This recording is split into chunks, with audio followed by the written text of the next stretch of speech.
The current environmental crisis urges us to effectively integrate climate education into the curriculum in India.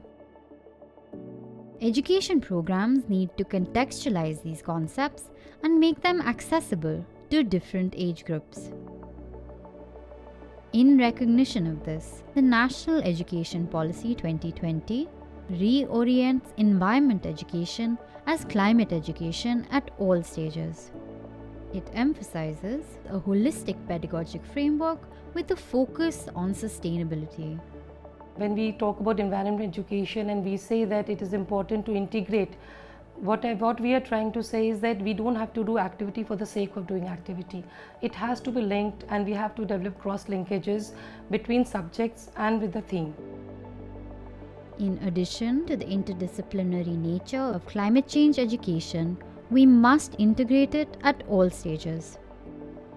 In this manner, India can cultivate a knowledgeable society that is well equipped to address climate changes across diverse sectors.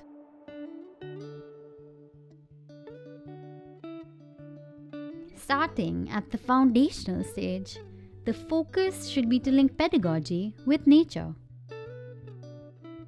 So this is a nature-based school, and so what children learn is being in the nature. So this is their classroom. So nature gives a very beautiful exposure to kids in terms of sensory play. Once they are connected to the natural surrounding, they'll conserve environment and become responsible citizens. By opening up the space of the classroom, the Planet School is able to achieve holistic development. The use of practical and experiential approaches makes climate change education more engaging. At the middle stage, students can be introduced to the central concepts of climate change in creative and interactive ways.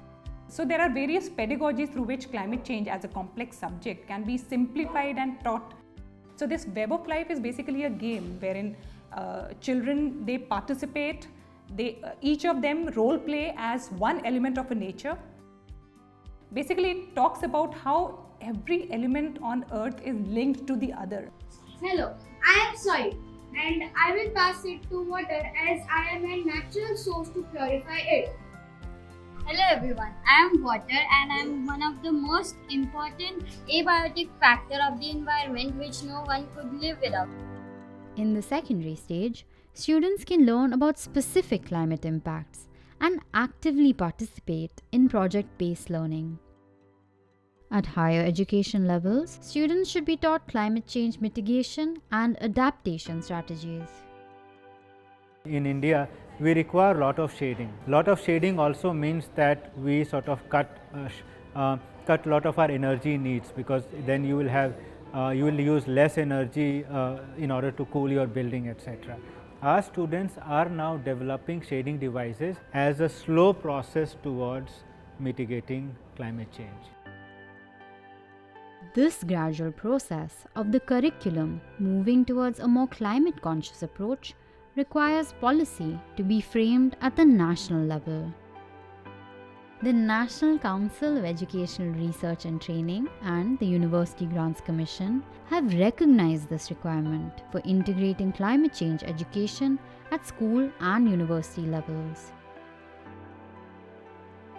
As you know that the NEP 2020 is out, and we have prepared the NCF for foundational stage and NCF for school education. And the NCF has highlighted the importance of climate change education at each stage: preparatory, middle stage and secondary stage. So in that way we are training human force which is closely working as an ambassador of the environment. Such an approach will foster a deeper understanding of climate change within future generations. By greening the curriculum at all levels, students can be well equipped to tackle environmental concerns and take appropriate action